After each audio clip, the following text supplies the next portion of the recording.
Hello everyone, कैसे हैं आप सभी। आई होप आप सभी अच्छे होंगे। आज की क्लास है हमारी एमएससी फर्स्ट सेमेस्टर मैथ्स की क्लास, जिसमें हमारी बुक चल रही है एडवांस डिफरेंशियल इक्वेशंस एंड इसमें आज हम न्यू चैप्टर स्टार्ट करेंगे जो कि आपका linear partial differential equation with constant coefficient. इससे पहले जो चैप्टर है आपका partial differential equation of second order, वो आपको नहीं करना, उससे आपसे एग्जाम में क्वेश्चंस नहीं पुटअप किए जाते। ठीक है, तो इस वाले चैप्टर को करेंगे और ये वाला चैप्टर आपने ऑलरेडी अपना पढ़ रखा है। जब आपने बीएससी की थी उसमें आपकी डिफरेंशियल इक्वेशन वाली बुक थी, तो उसमें भी आपने ये पार्शियल डिफरेंशियल इक्वेशंस वाले चैप्टर किए हुए हैं, जिसमें कि आपने एक टॉपिक किया था जिसमें सीएफ और पीआई निकालना था, कॉम्प्लीमेंट्री फंक्शन और पर्टिकुलर इंटीग्रल वाला। यानी कि जो इक्वेशन होती है उसका जब आपको सॉल्यूशन फाइंड आउट करना होता है वो कैसे करते हो, आपकी जेड किसके इक्वल होता है, सीएफ प्लस पीआई के। तो कुछ क्वेश्चंस तो ऐसे होते हैं कि सपोज दैट आपको कोई भी डिफरेंशियल इक्वेशन जो गिवन है वो आपको किस फॉर्म की होती है, something is equals to something. तो एक बात आपको याद होगी कि अगर आपके पास में राइट हैंड साइड में टर्म क्या हो, जीरो हो, उस कंडीशन में जो आपका कॉम्प्लीमेंट्री फंक्शन होता है वही क्या होता है, आपका फाइनल सॉल्यूशन होता है। क्योंकि आप सिर्फ सीएफ निकालते हो, पीआई जब उसमें जीरो ऐड करते हो देन आपका जो सीएफ होता है वही वैल्यू आ जाती है। बट कुछ केसेस में यहाँ पर जीरो ना होकर के कोई भी एक गिवन फंक्शन होता है, तो वहां पर आपको क्या करना होता है, पीआई भी निकालना होता है। तो इसी टाइप से दो टाइप के क्वेश्चन होंगे आपके, जिसमें कि पीआई जीरो होगा और एक में जिसमें आपको पीआई भी फाइंड आउट करना होगा। इसके लिए जो कॉम्प्लीमेंट्री फंक्शन होता है वो आपके निकालने की कुछ टर्म्स होती है, फॉर्मूले होते हैं जो कि आपके सामने लिखे हुए हैं।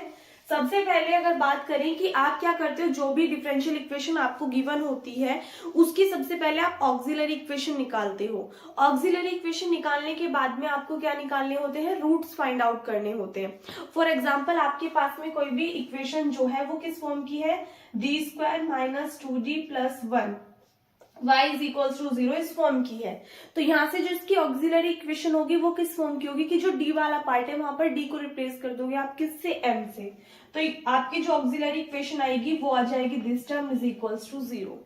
यहाँ से क्या करने होते हैं, आपको रूट्स निकालने होते हैं। अब जो रूट्स होते हैं जैसे कि आप देखोगे कि सेकंड डिग्री की है ये आपकी इक्वेशन, तो इसका मतलब कि आपके यहाँ पर जो रूट्स आएंगे वो भी कितने आएंगे, दो आएंगे। अब केस दो राइज होते हैं कि कभी कभी तो मान लीजिए आपके पास जो दो रूट्स आए हैं वो अलग अलग आ रहे हैं। मान लीजिए ये इक्वेशन ना होकर के कोई भी अदर इक्वेशन गिवन है और आपके रूट्स आ रहे हैं उसमें 3 और 4, ठीक है। और कोई ऐसी इक्वेशन है आपके पास में जिसमें सॉल्व करके आपके पास में रूट्स क्या आ रहे हैं, 2 और 2। तो दो केस क्या अराइज हुए कि या तो रूट जो होंगे वो डिस्टिंक्ट होंगे, अलग अलग होंगे, या फिर दोनों कैसे होंगे, सिमिलर रूट्स होंगे। तब इस कंडीशन में आप सीएफ कैसे निकाल सकते हो कि फर्स्ट केस है कि if we have distinct roots, यानी कि यदि हमें अलग अलग रूट मिले तब जो सीएफ होगा वो किसके इक्वल होगा, f1y प्लस m1x। तो m1 की वैल्यू क्या है आपके पास, 3 है, plus f2y plus m2x, m2 की वैल्यू आपके पास में क्या है, 4 है। वैल्यू पुट कर दोगे, सीएफ की वैल्यू आपके पास निकल करके आ जाएगी। Clear. But if we have repeated roots, यानी कि यदि हमारे पास में क्या हो, रिपीटेड रूट्स हो, जैसे कि 2 और नेक्स्ट भी क्या आ रहा है, 2 आ रहा है, तो उस कंडीशन में क्या होगा, f1y प्लस mx, m की वैल्यू कितनी है आपके पास, 2 plus x f2y plus mx, यानी कि इसकी मल्टीप्लाई में यहाँ पर x आ जाएगा, ठीक है। और m1 m2 की जगह पे m ही रहेगा क्योंकि दोनों कैसे हैं, सिमिलर हैं। फिर अगर मान लीजिए 3 की मतलब जो आपकी इक्वेशन है वो 3rd डिग्री की है, तो उस कंडीशन में आपके क्या होंगे, 3 रूट्स निकलेंगे। तब आपके पास में जो नेक्स्ट टर्म आएगी वो क्या आएगी, x square f3y plus mx, यानी कि अगर मान लीजिए यहाँ पर एक और वैल्यू मिल रही है आपको 2, तो यहाँ पर भी क्या आ जाएगा, y प्लस 2x आ जाएगा, ठीक है। तो ये तो किसके लिए हो गए कि आपको सीएफ किस तरीके से निकालना है। फिर नेक्स्ट जो भी इक्वेशन होगी, हमारा मेन पर्पस क्या होगा कि उसका सॉल्यूशन फाइंड आउट करना है। तो सॉल्यूशन कैसे निकलता है, z is equals to CF plus PI, जो आपने कॉम्प्लीमेंट्री फंक्शन निकाला है एंड जो पर्टिकुलर इंटीग्रल होगा। अगर अभी आपको बताया कि यदि डिफरेंशियल इक्वेशन इस फॉर्म की है कि राइट हैंड साइड में 0 है, तो उस केस में ऑलवेज जो पर्टिकुलर इंटीग्रल होगा यानी कि जो पीआई होगा वो 0 होगा। देन उस कंडीशन में आपका हमेशा z किसकी इक्वल आएगा, सीएफ की, और वही आपका फाइनल आंसर होगा। बट नेक्स्ट जो आपकी एक्सरसाइज होगी, आगे जो क्वेश्चन होंगे उनमें आपको पीआई भी निकालना होगा। तो सीएफ जो होगा और जो पीआई होगा दोनों को ऐड करोगे, फिर जो इक्वेशन बनेगी वो आपकी क्या कहलाएगी, सॉल्यूशन कहलाएगा आपका गिवन डिफरेंशियल इक्वेशन का, ठीक है। क्वेश्चंस करेंगे तो ज्यादा अच्छे से चीजें क्लियर हो जाएंगी। नोट कीजिए पहले इसको एक बार। नेक्स्ट क्वेश्चन देखिएगा, आपके सामने लिखा हुआ है सॉल्व दिस इक्वेशन। अब सबसे पहले आप देखोगे राइट हैंड साइड में क्या गिवन है, 0। दैट मीन्स इसमें आपको पीआई तो निकालना ही नहीं है, सिर्फ और सिर्फ क्या निकाल लोगे आप, सीएफ निकाल लोगे। जो इक्वेशंस होंगी वो आपके डायरेक्टली डेल की फॉर्म में भी आ सकते हैं, यानी कि पार्शियल डिफरेंशियल इक्वेशन भी मिल सकती है, या फिर आपको आरएसटी की फॉर्म में भी गिवन हो सकती है, या फिर डायरेक्टली डी की फॉर्म में। तो आपको सभी का पता होना चाहिए कि किसको आपको किस फॉर्म में कन्वर्ट करना है। तो यदि आरएसटी आ रहे हैं तो आर किसके इक्वल होता है, डी स्क्वायर के। एस किसके इक्वल होता है, डी डी डैश जेड, और टी किसके इक्वल होता है आपका, डी डैश का स्क्वायर इंटू जेड। तो यानी सभी के मल्टीप्लाई में कहता है जेड, यानी कि जो डिफरेंशिएशन करते हो वो आप किसका करते हो, जेड का करते हो सभी के लिए। तो सबसे पहले इस इक्वेशन को डायरेक्टली डी वाली फॉर्म में लिखिएगा। तो आप क्या लिखोगे, द इक्वेशन या फिर the given equation can be written as, can be written as, किस फॉर्म में लिखी जा सकती है ये, 2 into D square plus 5 D into D dash plus 2 into D dash square, और कंप्लीट की मल्टीप्लाई में क्या आ जाएगा, z is equals to 0। Now अब ये जो इक्वेशन मिली है इससे क्या लिखनी है हमें, ऑक्सिलरी इक्वेशन निकालनी है। The auxiliary equation is, the auxiliary equation is क्या होगी कि जो भी आपके पास में इक्वेशन है उसको में डी को रिप्लेस कर दीजिए, किससे, एम से। तो इक्वेशन क्या आ जाएगी, 2m square plus 5m, D dash को नहीं लेना है, प्लस 2 इज इक्वल्स टू 0। ये ऑक्सिलरी इक्वेशन आई है। अब इसको सोल्व कर लीजिए, 2 2 जा 4, 4 and 4 plus 1 5। That means solve करनी आप सभी पे आती है ये इक्वेशन। इसको आप लिख सकते हो 4m प्लस m की फॉर्म में, प्लस 2 इज इक्वल्स टू 0। इसमें से क्या कॉमन लोगे आप, 2m बाहर कॉमन ले लोगे तो m प्लस 2, इसमें से 1 बाहर कॉमन लोगे तो m plus 2 is equals to 0। So implies that m plus 2 and 2m plus 1 is equals to 0। तो आपके पास में जो रूट्स आ गई वो क्या आ गए कि if m plus 2 is equals to 0, so implies that m की वैल्यू कितनी आ गई आपके पास में, -2, and if 2m plus 1 is equals to 0, so implies that m की वैल्यू कितनी आ गई आपके पास में, -1/2। तो दो रूट्स निकल करके आए आपके पास में, एक तो -2 और एक -1/2। तो जो कॉम्प्लीमेंट्री फंक्शन है उसमें दोनों वैल्यूज पुट कर दोगे आप कि now CF is equals to, क्या होता है formula, F1 y plus m1x plus F2 y plus m2x। 2 terms तक ही लिखेंगे क्योंकि हमारे पास ओनली 2 रूट आए हैं। y प्लस m1 की वैल्यू कितनी है, -2, plus F2 y plus m2 की वैल्यू कितनी है, -1/2। तो ये आपके पास में क्या गया, CF की वैल्यू आ गई। So hence z is equals to CF plus PI हमारे पास 0 है तो z किसके इक्वल आ गया, F1 y minus 2x plus F2 y minus x/2 which is our final answer of this question. Clear है, easy से question है, कर सकते हैं आप। कोई भी डाउट है तो चैट सेक्शन में पूछ लीजिएगा, नोट कीजिए इसको। एक छोटी सी बात को और ध्यान रखना कि जो बुक में आंसर है उससे मैच करने की कोशिश मत करना, अदरवाइज फिर आपका एग्जाम में क्वेश्चन मिस्टेक होने के चांसेस रहेंगे। क्योंकि अगर हम बात करें बुक की तो वहां पर इन्होंने फंक्शन F1 F2 कंसीडर नहीं किए, इन्होंने क्या कर रखा है, ओनली F कंसीडर कर रखा है। ठीक है, एक को F कंसीडर कर रखा है और एक को इन्होंने साई कंसीडर कर रखा है। तो नेक्स्ट स्टेप में इन्होंने क्या किया कि जो आपके पास में ये वाली टर्म आ रही है ना y माइनस x/2, इसको सोल्व कर रखा है। सोल्व करके आपको क्या मिलेगा, 2y माइनस x/2 और बाहर क्या आ जाएगा, साई। तो ये जो बाय 2 है, अगर इसको कंप्लीट को हम क्या मान लें कि सपोज दैट साई/2 इज इक्वल्स टू 5, तो ये जो फंक्शन है इसको आप किस फॉर्म में लिख सकते हो, 5 2y माइनस x। तो बुक में आपको इस फॉर्म में करके देन आंसर आपका लास्टली आया हुआ है। तो ऐसी मिस्टेक ना करें कि बाद में पता चल रहा है कि आप कंफ्यूज हो रहे हो कि पता नहीं कैसे आ गया कैसे नहीं आया, या फिर दीदी ने गलत करा दिया या फिर हमारा गलत हो गया। कोई प्रॉब्लम नहीं है, आप डायरेक्टली सिंपली से अपना करके आए, कोई इश्यू नहीं है, फुल मार्क्स आएंगे। ठीक है, नोट करो। नेक्स्ट देखिएगा, सेकंड क्वेश्चन है सॉल्व दिस इक्वेशन। अब यहाँ पर आपको किस फॉर्म में given equation, del cube z upon del x cube. तो आपको पता है कि del z upon del x, अगर हम बात करें del z upon del x किसके इक्वल होता है कि ये डिफरेंशिएशन हो रहा है किसका, z का। ठीक है, तो इसको आप dz की फॉर्म में रिप्रेजेंट कर सकते हो। अगर हम बात करें dz ओवर dy यानी कि z का पार्शियल डिफरेंशिएशन हो रहा है y के रेस्पेक्ट में, तो आप क्या लिखते हो, इसको d डैश z की फॉर्म में रिप्रेजेंट करते हो। अब इसी के अकॉर्डिंग आइए, यदि यहाँ पर क्या हो रहा है कि 3 टाइम्स पार्शियल डिफरेंशिएशन हो रहा है z का, तो इसका मतलब क्या है कि यहाँ पर आपके पास वैल्यू क्या आ जाएगी, d क्यूब z। तो आप इसको क्या लिख सकते हो, d क्यूब z माइनस, अब देखिएगा यहाँ पर लिखा हुआ है del cube z upon del x square into del y. इसका मतलब क्या है कि पहले तो z का पार्शियली डिफरेंशिएशन हुआ है y के रेस्पेक्ट में, और फिर इसका 2 टाइम डिफरेंशिएशन हुआ है x के रेस्पेक्ट में, यही तो मतलब है। तो अब del square z upon del x square, del z upon del x क्या होता है हमारे पास में, सिर्फ dz होता है, नहीं होता। और यदि यहाँ पर 2 टाइम डिफरेंशिएशन हो रहा है, दैट मीन्स ये क्या हो गया आपके पास, डी स्क्वायर जेड हो गया। तो ये वैल्यू तो क्या हो गई, डी स्क्वायर जेड हम बाहर लिख सकते हैं, ठीक है। और d z upon d y का मतलब क्या होता है, डी डैश जेड, तो इसका मतलब यहाँ पे क्या गया, डी डैश, ठीक है। ये क्लियर हुआ। फिर उसके बाद में +2, अब यहाँ पर क्या है, d cube z upon d x into d y square, यानी कि पहले 2 टाइम डिफरेंशिएशन तो हुआ है जी y के रिस्पेक्ट में, और फिर 1 टाइम डिफरेंशिएशन हुआ है किसके, x के रिस्पेक्ट में।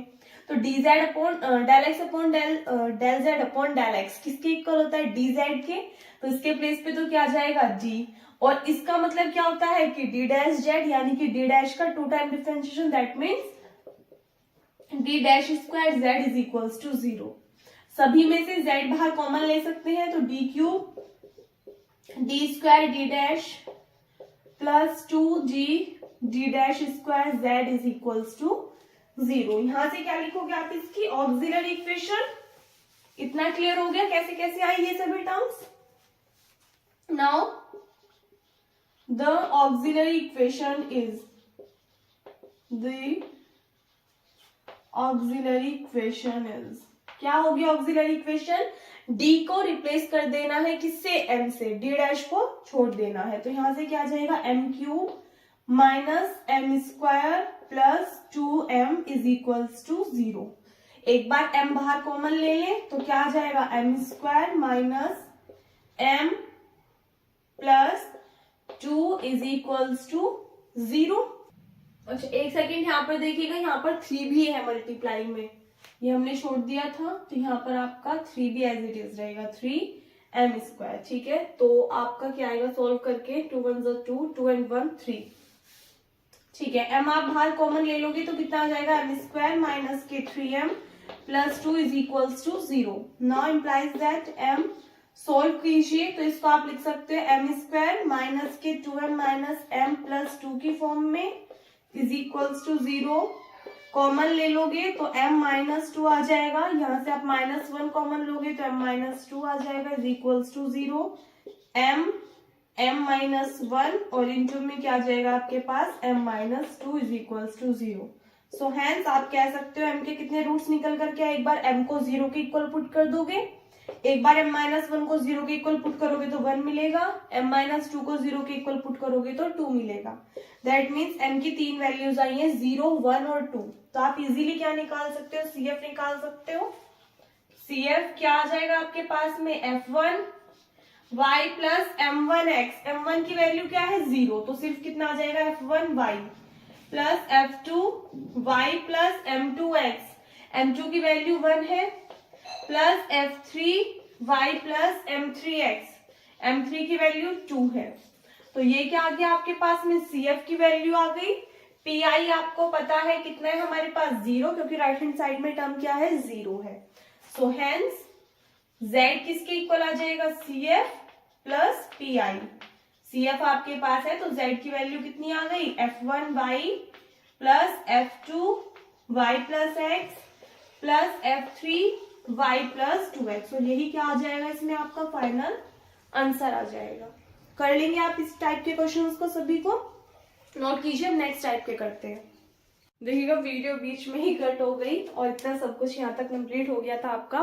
तो एक बार दोबारा से समझ लीजिए। सबसे पहले हमने क्या करना है कि जो इक्वेशन है उस इक्वेशन में जो भी आपको z की मल्टीप्लाई में टर्म दी हुई है उसकी हेल्प से हमें क्या निकालनी होती है, ऑक्सिलरी इक्वेशन निकालनी होती है। तो बिना तो ये हमारी RST की फॉर्म में कि भी हम इसको कन्वर्ट करें, ना ही डेल की फॉर्म में, ये डायरेक्टली आपको डी की फॉर्म में दी हुई है। तो डायरेक्टली हम क्या करेंगे, यहाँ से ऑक्सिलरी इक्वेशन निकालेंगे। तो ऑक्सिलरी इक्वेशन के लिए क्या करते हैं, डी को रिप्लेस कर देते हैं m से। That means m square minus के 2m plus 1 is equals to 0। तो ये इक्वेशन आ गई। यहाँ से इसको सोल्व कर लिया। सोल्व करना आप सभी पे ही आता है। दो रूट्स निकल करके आए m के, 1 और 1। दोनों कैसे हैं, रिपीटेड रूट्स हैं, सिमिलर हैं। तो इसलिए CF आप इजीली निकाल सकते हैं इस फॉर्मूले के through. f1y plus mx, m की वैल्यू 1 है, plus x into f2y plus mx।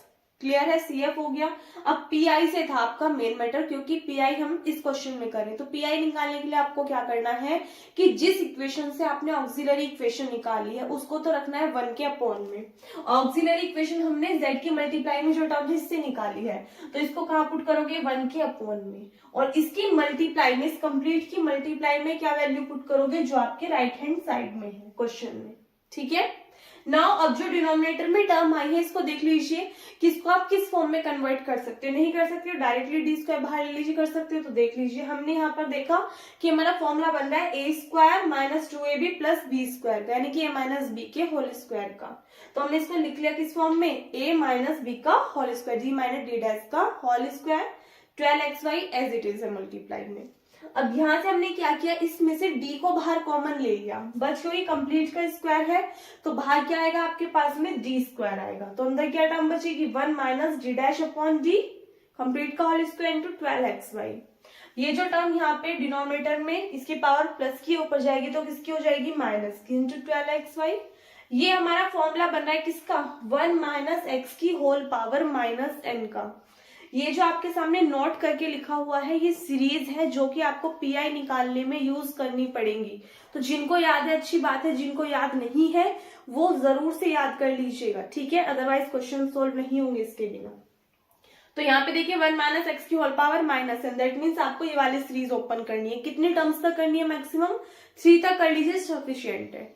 तो सबसे पहले यहाँ पर आपको एक मिस्टेक नहीं करनी है कि जब यहाँ पर आपको फॉर्मूले में क्या दिया, माइनस एन, और यहाँ पर क्या यूज कर रहे हो, एन, दैट मीन्स आपको माइनस साइन कंसिडर नहीं करना है सीरीज ओपन करते टाइम। ठीक है, क्योंकि मोस्टली स्टूडेंट्स एग्जाम में बैठ करके कंफ्यूज हो जाते हैं और जब यहाँ पर माइनस एन होता है सोचते हैं कि यहाँ पर जो वैल्यू पुट करेंगे वो एन की जगह पे माइनस एन पुट कर देते हैं, जिस वजह से आंसर फिर गलत आता है। ठीक है, तो ऐसा नहीं करना। तो 1 प्लस एन एक्स, एन की वैल्यू कितनी है आपके पास में, यहाँ से देखिएगा 2 है, तो 1 प्लस 2x प्लस एन कितना है 2, N plus 1, 2 plus 1 3 upon factorial 2, factorial 2 यानी कि 2 इंटू 1 कितना आ जाएगा 2, एक्स स्क्वायर, एक्स क्या है हमारे पास, D dash upon T, that means इस कंप्लीट का स्क्वायर, एंड टर्म्स जाएंगे सोन। इनटू में कितना आ गया 12xy, 2 से आपका 2 कैंसिल आउट हो जाएगा।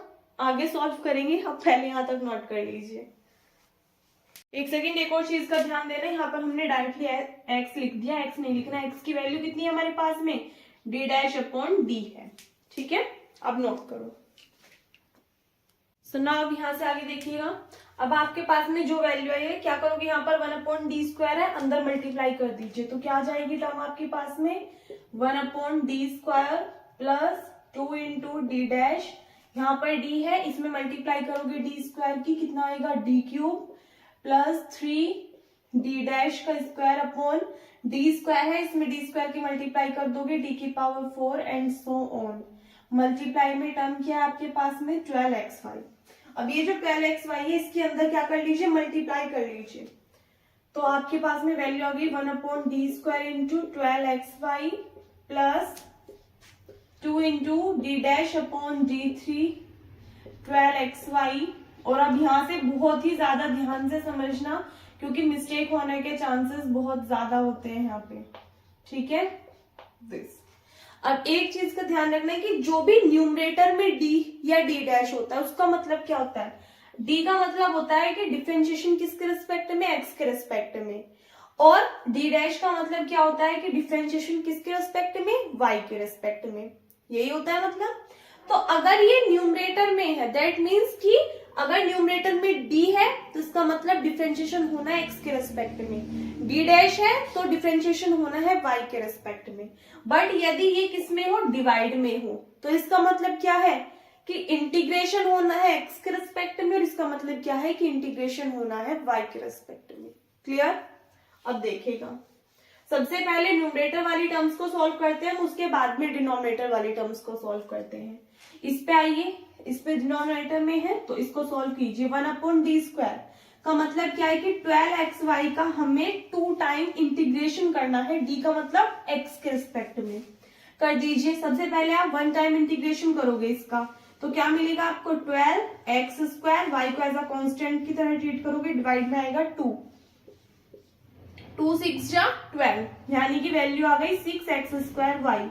अब इसका अगेन इंटीग्रेशन करना है x के रिस्पेक्ट में, तो 6x² का करोगे x³/3 इंटू y, तो एज अ कांस्टेंट की तरह ट्रीट होगा, 3 2 जा 6। तो सॉल्व करके कितना आ गया आपके पास में 2x³ y आ गया। क्लियर है ये बात? इसके बाद में नेक्स्ट हम देखिएगा, प्लस 2d'/d³ है, तो पहले हमें क्या लेंगे, न्यूमरेटर वाली टर्म। तो न्यूमरेटर में क्या है, d डैश का मतलब डिफरेंशिएशन होना है किसके रिस्पेक्ट में, y के रिस्पेक्ट में। तो 12xy का डिफरेंशिएशन कर दीजिए पहले किसके, y के रिस्पेक्ट में। तो क्या मिलेगा आपको, ये 2/d³ तो एज इट इज रहेगा। 12xy का डिफरेंशिएशन y के रिस्पेक्ट में करेंगे तो y का 1 हो जाएगा, तो मल्टीप्लाई में क्या बचेगा, सिर्फ 12x आ जाएगा। क्लियर? प्लस यहां से 3/d⁴ तो कांस्टेंट रहेगा। सबसे पहले हमें y के रेस्पेक्ट में इसका डिफरेंशिएशन कर देना है, कितने टाइम्स, 2 टाइम्स। तो 12xy है, एक बार y के रेस्पेक्ट में डिफरेंशिएशन कर देंगे, कितना आएगा 12x, और दोबारा करेंगे तो दोबारा तो इसमें y है ही नहीं, ये एज अ कांस्टेंट की तरह ट्रीट होगा। दैट मीन्स क्या आ जाएगा, सोल्व करके आपके पास 0 आ जाएगा। क्लियर इतनी बात? सो इम्प्लाइज दैट यहां से आपके पास में कितना है, 2x³ प्लस, अब क्या है कि इसमें हमें अपॉन में d³ मिल रहा है, दैट मीन्स कि आपको इसका इंटीग्रेशन करना है 3 टाइम्स, और क्योंकि d है दैट मीन्स x के रिस्पेक्ट में, इस टर्म का 3 टाइम इंटीग्रेशन करना है x के रिस्पेक्ट में। तो आपके पास में है 2 × 12x है, ठीक है, कोई दिक्कत नहीं। सबसे पहले यदि हम इसका 1 टाइम इंटीग्रेशन करते हैं x के रिस्पेक्ट में, तो क्या आएगा आपके पास में x²/2, तो 2 से 2 हो जाएगा, कैंसिल आउट। 12x² का अब हमें फिर से अगेन इंटीग्रेशन करना है, तो x की पावर में क्या हो जाता है, 1 ऐड हो जाता है, 2 and 1 3, और वही टर्म डिवाइड में आ जाती है, 3 4 जा 12, कितना आ गया 4x³। कितने टाइम करना है इंटीग्रेशन, 3 टाइम, 1 टाइम हो गया, 2 टाइम हो गया, 3rd टाइम करेंगे तो सोल्व करके क्या आएगा कि जो पावर है उसमें 1 ऐड हो जाता है, तो पावर 4/4, 4 से 4 कैंसिल आउट, तो सॉल्व करके आपको क्या मिल गया, x⁴। तो इसका मतलब इस कंप्लीट का यदि हम x के रिस्पेक्ट में 3 टाइम इंटीग्रेशन करते हैं तो वैल्यू क्या आ जाएगी, x⁴ आ जाएगी। क्या कोई कंफ्यूजन है इसमें? नहीं होगा, ये तो छोटे बच्चों वाली बातें हैं। तो x⁴, और ये टर्म आपके पास में क्या हो गई जी, 0। दैट मीन्स ये क्या निकल करके आ गया आपके पास में, pi की value, pi = 2x³ y + x⁴। तो हैंस z किसके इक्वल आएगा आपके पास में, cf + pi। तो z = cf, आपके पास में क्या निकल करके आई थी value, f1 y + x + x × f2 y + x, और pi आपके पास में क्या निकल करके आया है, 2x³ y + x⁴। ये क्या हो जाएगा, इसमें आपका फाइनल आंसर हो जाएगा। क्लियर है? कोई डाउट है तो आप चैट सेक्शन में पूछ सकते हैं, बाकी आगे और क्वेश्चंस करेंगे तो क्लियर हो जाएगा। नोट कीजिए इसको। नेक्स्ट देखिएगा, क्वेश्चन है सॉल्व दिस। तो ये क्वेश्चन आपको होमवर्क से करना है, जिस तरीके से भी आपको क्वेश्चन कराए सेम उसी तरीके से होगा, आंसर आपके सामने लिखा हुआ है, ठीक है। सॉल्व करके देखना होता है नहीं होता है। अब देखो एग्जाम की अगर बात करें तो सिर्फ और सिर्फ इसी टाइप के क्वेश्चंस आपसे पूछे गए हैं एग्जाम में, बाकी इस चैप्टर में से कभी कुछ नहीं आया। बट फिर भी एक और टाइप आपको करा रही हूं मैं कि जैसे कि फर्स्ट हमने केस पढ़ा था कि जहां पर पीआई 0 था, सेकंड हमने पढ़ा कि यदि कार्टेशियन फॉर्म यानी कि सिर्फ और सिर्फ एक्स और वाई की फॉर्म में हो, बट अगर ट्रिग्नोमेट्रिक फॉर्म में आ जाए जो राइट हैंड साइड में टर्म्स यानी कि साइन एक्स और कॉज एक्स की फॉर्म में आ जाए तो कैसे सॉल्व करेंगे, वो टाइप और आपको यहाँ पर करा रही हूँ। ठीक है, बाकी इसमें टोटल नंबर ऑफ एक्सरसाइज की अगर हम बात करें तो 7 है, बट एग्जाम में जो आपकी फर्स्ट और सेकंड जो आपकी सेकंड एक्सरसाइज है मेनली उसी से क्वेश्चन आपका आया हुआ है जब भी आया है, तो इसीलिए बाकी अगर आप करना चाहते हैं तो कर सकते हैं, कोई इशू नहीं है। मेनली कोशिश करना है कि जो आपको बीएससी में जहां पर कराया हुआ है आपकी जो बुक थी डिफरेंशियल इक्वेशन वाली, उससे एक बार प्रैक्टिस कर लीजिएगा कि सभी टाइप के क्वेश्चंस इनकेस अगर आपके पास में टाइम है तो, अदरवाइज कोई नीड नहीं है। ठीक है, अगर कोई भी टॉपिक ऐसा है जो कि क्लियर नहीं हो रहा है, वहां से समझ में नहीं आ रहा है, तो आप कह देना कि दीदी हाँ ये वाला टॉपिक हमें क्लियर नहीं हो रहा, समझ में नहीं आ रहा, उसको दोबारा से करा दो अपनी बुक के अकॉर्डिंग, तो मैं एक बार समझा दूंगी आपको, अदरवाइज क्वेश्चंस नहीं पूछे जाते। इससे पहले की जो आपकी यूनिट है जहां पर आपका हाइपरजोमेट्रिक फंक्शन है वो वाले आपके क्वेश्चंस आते हैं, या फिर लास्ट में से जो आपकी कुछ हीट इक्वेशंस वगैरह है जो चैप्टर है उससे आपके 1-2 क्वेश्चन लगते हैं, तो उनको कवर कर लेंगे पहले। ठीक है, चलिए एक टाइप के क्वेश्चन और देख लीजिए। क्वेश्चन है आपके सामने कि फाइंड पर्टिकुलर इंटीग्रल, और क्वेश्चन में देख लेना कि कहीं ऐसा तो नहीं कि सिर्फ सीएफ पूछा है या कहीं पीआई ही पूछा है। अगर डायरेक्टली सॉल्यूशन पूछ रहा है तो आपको z is equal to CF plus PI में वैल्यू पुट करके कंप्लीट वैल्यू शो करके दिखानी है। अगर सिर्फ पीआई पूछा है तो ओनली पीआई आप फाइंड आउट कर दोगे, सफिशियंट है। पीआई आपको निकालना है किसका, G cube minus 10 G square D dash cube z is equal to cos 2x plus 3y। अब पर्टिकुलर इंटीग्रल निकालने के लिए हम क्या करते हैं, सॉल्यूशन करेंगे। क्या होता है कि 1 के अपॉन में वो वैल्यू लिखते हैं जो z का कोफिशिएंट होता है, यानी कि ये वाली इक्वेशन आ जाएगी जी क्यूब माइनस के 10 G square D dash plus के जी डैश क्यूब, और मल्टीप्लाई में क्या आती है जो राइट हैंड साइड में टर्म होती है, राइट हैंड साइड में क्या है कोस 2x प्लस 3y। अब इस टाइप के क्वेश्चंस में 2 केस बनते हैं। फर्स्ट केस होता है कि यदि एफ ऑफ ए बी 0 के इक्वल है, और एक टाइप आपका आता है कि यदि एफ ऑफ ए बी 0 के इक्वल नहीं है। मतलब क्या है कि जो डिनोमिनेटर में टर्म्स हैं वहां पर आपको क्या रखना है, जैसे कि यहाँ पर x का कोफिशिएंट क्या है 2, तो ये तो किसके प्लेस पे पुट करना है, d के प्लेस पे। y का कोफिशिएंट क्या है 3, ये 3 कहां पर पुट करना है, d डैश के प्लेस पे। वैल्यू पुट करके यदि ये आपके पास में 0 आ रही है तो आपका अलग केस होता है, और यदि 0 के इक्वल नहीं आ रही है ये वैल्यू तो आपका अलग तरीके से क्वेश्चन सॉल्व होता है। तो अब सबसे पहले अगर हम यहाँ पर देखें तो आपको क्या करना है कि d के प्लेस पे तो आप क्या पुट करोगे 2, और d डैश के प्लेस पे आप क्या पुट कर दोगे 3 पुट कर दोगे, एंड देन देखोगे कि आपका सॉल्व करके क्या वैल्यू निकल करके आ रही है। तो 1 अपॉन d के प्लेस पे 2 पुट कर दोगे तो 2 का क्यूब माइनस के 10 d यानी कि 2 का स्क्वायर d डैश यानी कि 3 प्लस d डैश के प्लेस पे 3 पुट करोगे तो इसका क्यूब, तो 2 2 जा 4 2 जा 8 माइनस 10 2 2 जा 4 और 4 3 जा 12 प्लस 3 3 जा 9 3 जा 27, तो ये आ जाएगा आपके पास में 120 प्लस 27 प्लस 8, तो माइनस के 120, और ये आपके पास में आ जाएगा 35, तो कुल मिला करके 5 और 11 यानी कि 85, माइनस के 85 आ रहा है सोल्व करके, माइनस के 85 आ रहा है, दैट मीन्स 0 के इक्वल नहीं आ रहा है। तो अब कौन सा केस अप्लाई होगा वो देखेगा कि यदि ये सोल्व करके 0 के इक्वल नहीं आ रहा है तो ये तो हमारे पास वैल्यू आ गई। अब आप यहाँ पर क्या कर लोगे कि ये जो 2x प्लस 3y है इसको कंसिडर कर लोगे आप किसी भी एक वेरिएबल के इक्वल, कि suppose that 2x plus 3y is equals to, हमने कंसिडर कर लिया क्या है v है।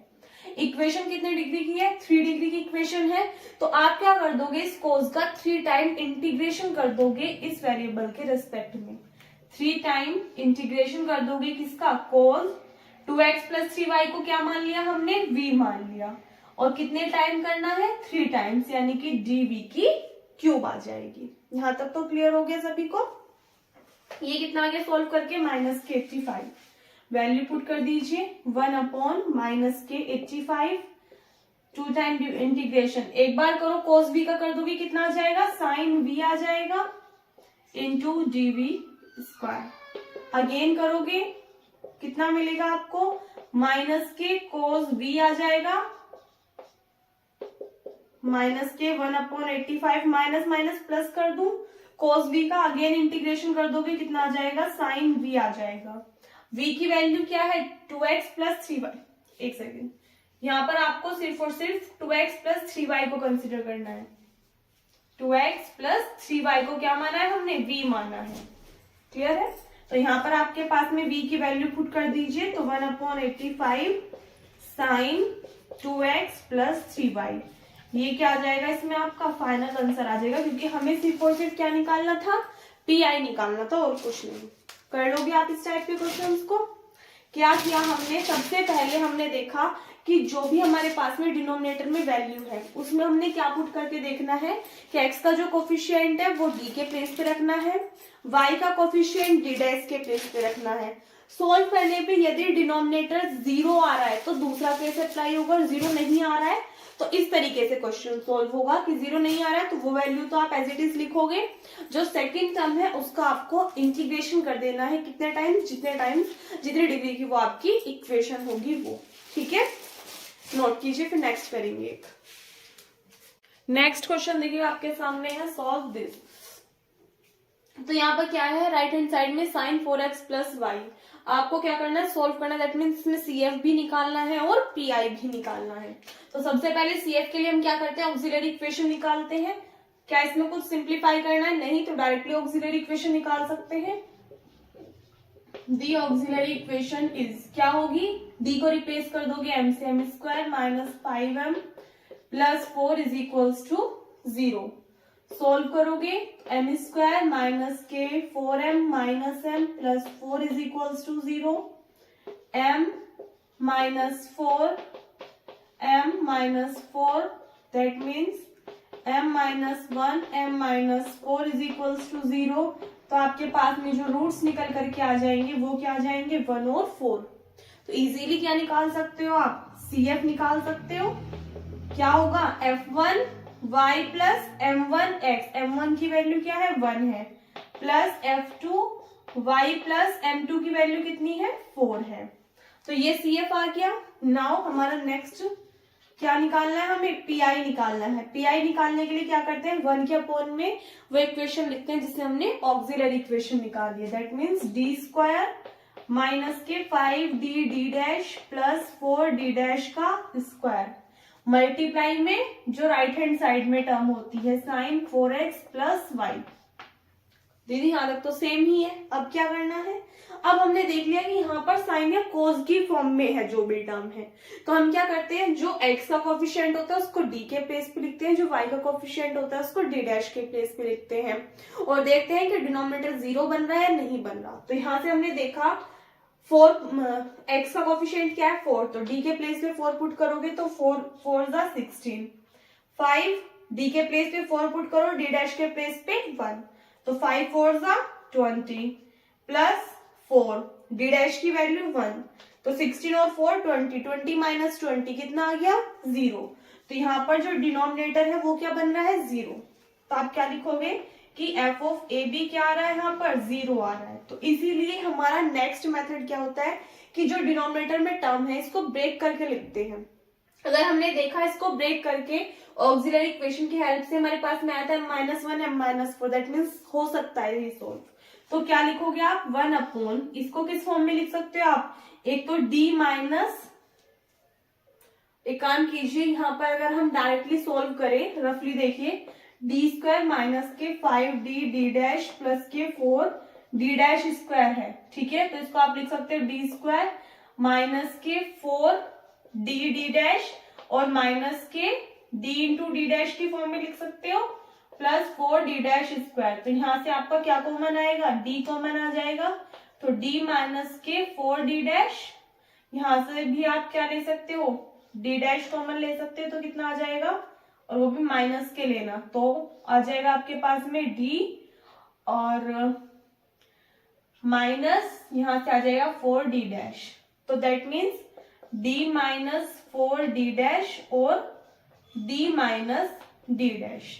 ये आपके पास में फ्रैक्शन बनेगी लास्ट में जाकर के, मतलब दो आपके पास में वैल्यू आ जाएंगी सोल्व करके, ठीक है।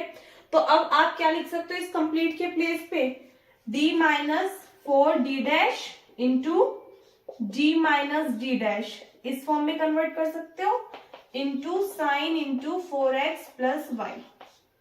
यहां तक तो कोई कंफ्यूजन नहीं होगी, ठीक है। हमने सिर्फ इसको सिंप्लीफाई करके इस फॉर्म में लिखा है, क्लियर। अब नाउ यहां से देखिएगा, क्योंकि हमारे पास में एफ ऑफ ए बी 0 के इक्वल आ रहा है। अब देखो आपके पास में दो फैक्टर्स हो गई है, तो आप क्या करिए, यहाँ पर देखिए सबसे पहले अगर हम यहाँ पे देखें तो x के प्लेस पे, यदि हम देखें x का कोएफिशिएंट क्या है 4, तो अगर हम इस वाले फैक्टर में देखें d के प्लेस पे 4 पुट करें और d डैश के प्लेस पे 1, तो 4 माइनस 4 ये बन रहा है जी 0, तो इसको तो छोड़ दो। सेकंड वाले में देखो d के प्लेस पे आप 4 पुट करोगे, d डैश के प्लेस पे 1 पुट करोगे, तो 4 माइनस 1 3, तो यानी कि इसमें आप ये वाली कंडीशन पहले अप्लाई कर सकते हैं, ठीक है। तो पहले इसको सॉल्व कर लेंगे, इसको साइड से रफ कर दूं। कुछ नहीं किया हमने, देखो यहां तक तो हमने सेम ही किया जो हम करते आ रहे हैं। फिर हमने चेक किया कि कहीं डिनोमिनेटर 0 तो नहीं बन रहा है, क्योंकि साइन कॉस की फॉर्म आ रही है। देखा तो डिनोमिनेटर 0 बन रहा है, तो इसलिए हमने सबसे पहले इसको फैक्टर्स की फॉर्म में तोड़ लिया, ठीक है। तो अब हमारे पास दो फैक्टर आए, जिनमें से कि एक फैक्टर तो हमारा वैल्यू पुट करके 0 बन रहा है, एक नहीं बन रहा। तो जो नहीं बन रहा पहले उसमें वैल्यूज पुट कर दीजिए। इसको रफ कर दूं,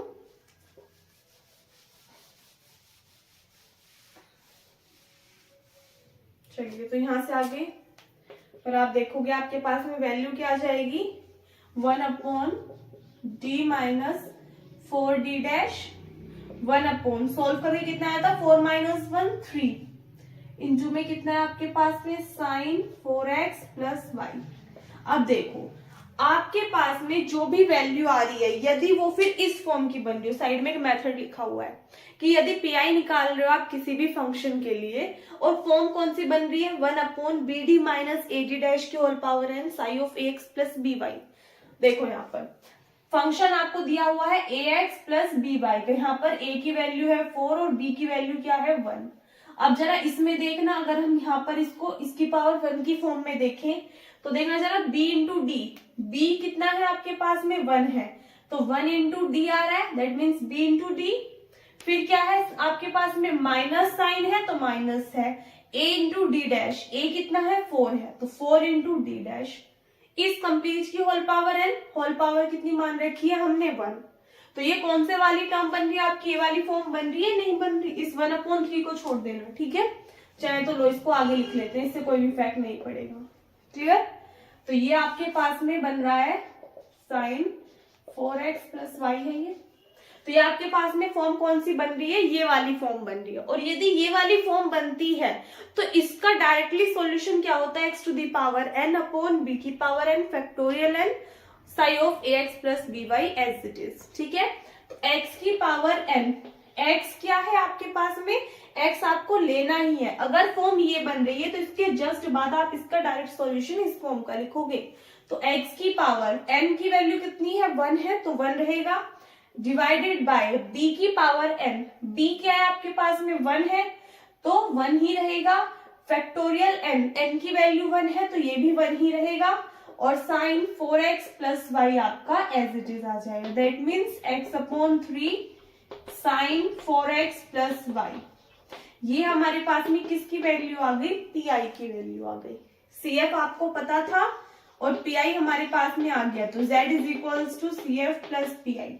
वैल्यूज पुट कर दोगे, आपका फाइनल आंसर आ जाएगा निकल करके, क्लियर है, कर लोगे। बस इस चीज का ध्यान रख लेना कि यदि डिनोमिनेटर 0 आ रहा है तो सबसे पहले आप उसको फैक्टर्स की फॉर्म में ब्रेक कर लोगे, जो फैक्टर 0 बना रहा है उसको छोड़ दोगे, दूसरे में वैल्यू पुट करके सॉल्व कर लोगे। फिर जो 0 बना रहा है उसके लिए आपको देखना है कि कहीं ये वाली कंडीशन तो होल्ड नहीं हो रही, अगर हो रही है तो दैट मीन्स इसके बाद में डायरेक्टली इसका सोल्यूशन किस फॉर्म का होगा, इस फॉर्म का होगा, कर लोगे। बस ये आपको जो फॉर्मूले साइड में लिखाए जा रहे हैं और ये मेथड्स हैं ये आपको याद रखनी है, इनको ऐसा नहीं है कि इनके लिए भी कोई लॉजिक है, ये सीरीज है, ये आपको याद रखनी है। जितने भी फॉर्मूले हैं सभी याद रखने हैं और जितने मेथड्स हैं वो माइंड में ध्यान रखने हैं कि क्वेश्चन ऐसा आया तो कैसे सोल्व होगा, ऐसे आया तो कैसे सोल्व होगा, इसी में सबसे ज्यादा कंफ्यूजन होती है आपको, ठीक है। नोट कीजिए इसको। चलिए, इसके बाद में बाकी जो एक्सरसाइज है आपकी, उनसे एग्जाम में क्वेश्चंस आपसे नहीं पुट अप किए जाते इस चैप्टर से। बाकी जो आपके 3 चैप्टर छूट रहे हैं, जो आपकी 3rd यूनिट के हैं वो, और जो आपकी लास्ट यूनिट है उसमें से कुछ मतलब सिलेक्टेड ही क्वेश्चंस ऐसे जो कि एग्जाम में ऑलवेज पूछे जाते हैं 110%, उनकी प्रैक्टिस और करनी है। तो इस वीडियो में बस इतना ही, मिलते हैं नेक्स्ट वीडियो में। Thanks for watching.